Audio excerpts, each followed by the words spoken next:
Here at 7 o'clock this morning, the man suspected of killing a Spokane woman and severely injuring her 5-year-old daughter has appeared in front of a judge for the first time. We have new details on what happened leading up to the tragic incident.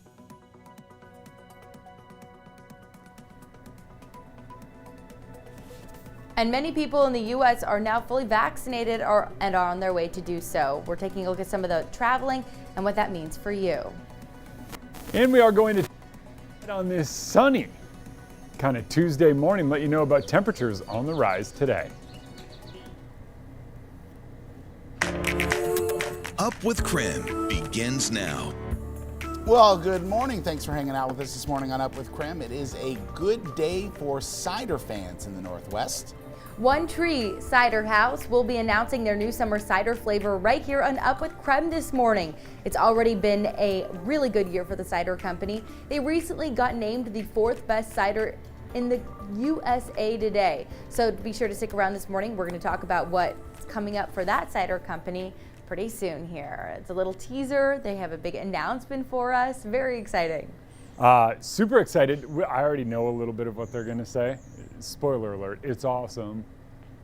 Yeah, it's a dark cider too. It might catch you off guard if you're used to some of those light ciders that you see sometimes. It's a dark one. I got to tell you, I was pretty surprised. Oh, absolutely. But here we go. Let's take you outside and talk what's going on in the world of weather today. We're sitting comfortably at 37 degrees here in Spokane this morning. Wind out of the east-northeast at about 7 miles per hour, so it's much lighter than where we were yesterday.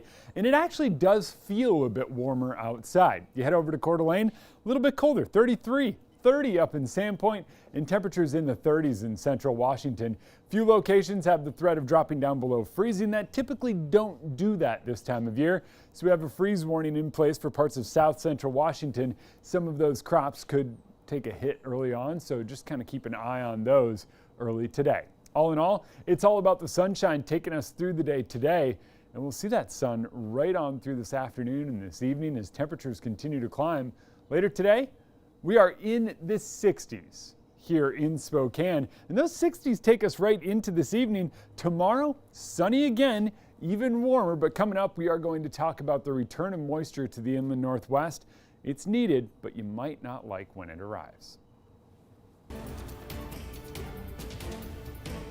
The jury continues deliberating today in the trial of Derek Chauvin, one day after hearing closing arguments from both sides. Now, the jury is sequestered in a hotel while it deliberates. Meanwhile, the rest of the city and the entire nation is all waiting anxiously for a result. Now, during the final plea, the prosecution again showed video of Chauvin kneeling on George Floyd for nearly 9.5 minutes. The defense countered by saying Chauvin acted responsibly and that Floyd died because of a heart condition and illegal drug use. You were told that Mr. Floyd died because his heart was too big. The reason George Floyd is dead is because Mr. Chauvin's heart was too small. They just want you to ignore significant medical issues that presented to Mr. Floyd. Right now, more than 3,000 National Guard troops have been deployed in Minneapolis. Local office officials in Minneapolis urged protesters to remain peaceful following last year's violence that ensued after Floyd's death. Leaders from across the country joined in. Over in Los Angeles, residents and law enforcement brace for the verdict. Social justice advocates have rallied in South LA twice a week, every week since the jury selection, and now will rally every day until an outcome. There were also marches in Portland that have already turned destructive. Protesters smashed businesses and a Boys and Girls Club in the area.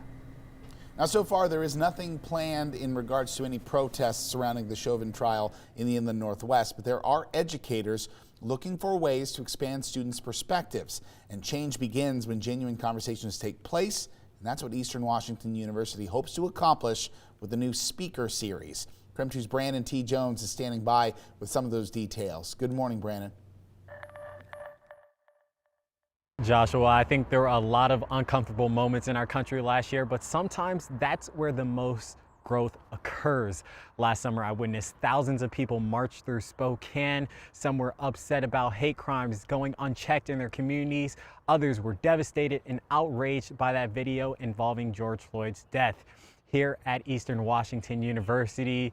Local students and community activists have a chance to engage in a panel discussing and challenging racism in our country. I spoke with Dr. John Collins, a professor here at Eastern. He organized a series of educational events for the university that'll be diving into the impacts of dangerous ideologies like white supremacy and what that can cause, like the incident in Charlottesville that resulted in the death of Heather Heyer in 2017. Because of Charlottesville, and then because of what had happened with George Floyd and the other incidents that have been going on in the news, I thought this was the best way to use my funds, is to bring in all of these experts to teach people about, these problems. The panels are presented by the Show Talk Speaker Series and will feature local activists along with the keynote speaker from the University of Chicago.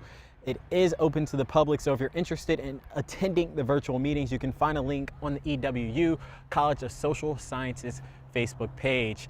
I had a conversation with Dr. John Collins, and he told me that educational events like the ones they're hosting at Eastern, he hopes they're a resource and an opportunity for people in the community to come together and learn and grow. Live in Cheney, Brandon T. Jones, KREM 2 News.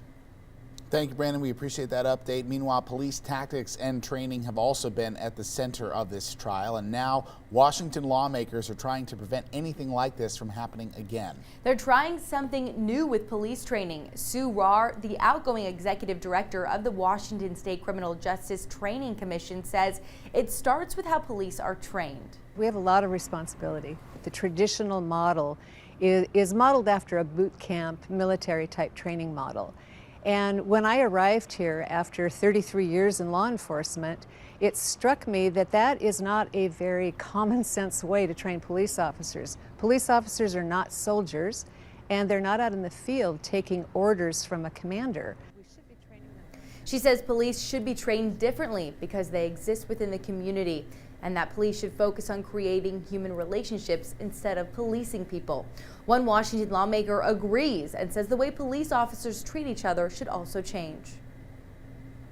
It takes me back to the video that we all saw of George Floyd's murder. Right? There were two very interesting components there. You had the officer who basically was using deadly force against George Floyd, but equally appalling were what the other officers were doing. They were just standing. We want our officers to be able to intervene. They need to be able to step in and stop deadly force incidents from occurring.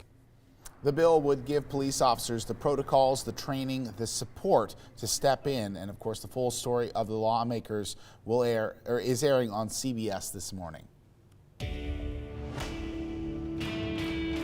A lot of folks online are talking about the jury deliberation in Derek Chauvin's trial and the potential verdicts. So let's verify. What are the possible verdicts and outcomes? Our sources, court footage and rules, and 2 legal experts. Chauvin faces 3 charges: second-degree murder, third-degree murder, and second-degree manslaughter. When the jury deliberates, they'll ultimately decide each charge separately. And for each one, they'll vote guilty or not guilty. So they could theoretically, return guilty on some and not guilty on others, and not necessarily in any order. That's law professor Ted Samsel-Jones. They have to be unanimous to find guilty on any of the 3 of them. It's also possible the jury won't be able to reach a unanimous verdict for each charge. That's called a hung jury. If they're divided on all 3 counts, the judge could declare a mistrial, leaving it up to the prosecutors if they want to retry the case in front of a new jury. If they're deadlocked on just 1 or 2 charges, the court could accept a partial verdict for the ones they can agree on, though that's very rare. Usually what juries do in that circumstance is they reach a compromise where they can get to unanimity on some counts, and then they find not guilty on the other count. If there's really any disagreement, maybe they all say, okay, let's do not guilty on murder 2, but let's all agree to find guilty on murder 3 and manslaughter. That's what juries more frequently do in practice. If Chauvin's acquitted on all charges, our experts say he could still end up in other courtrooms. There are other remedies available. That's retired Minnesota Judge LeJune Lang. There are federal court civil rights prosecutions and other things that could happen. Minnesota guidelines recommend the same sentence for each murder charge, 12.5 years in prison, and for manslaughter, 4 years. If Chauvin's convicted on more than one,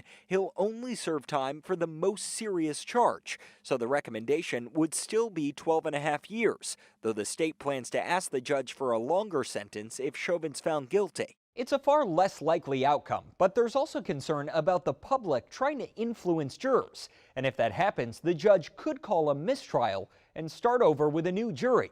That's one of the reasons they're sequestered during deliberation. With your Verify, I'm Gabe Cohen. Well, coming up, the U.S. government will no longer use the word alien to describe people immigrating to the U.S. Idaho also has a new law about hemp sales, and the Zags will be honored at the state capitol. We've got all that and more coming up after the break in your Morning Rush. And it's a special day here on Up with KREM. One Tree Cider House is announcing their newest flavor with us. Stick around. You're not going to want to miss their big announcement coming up at 7:40. And we're going to take you outside, talk a chilly morning and a warm and sunny afternoon. All of that and more coming up right after the break.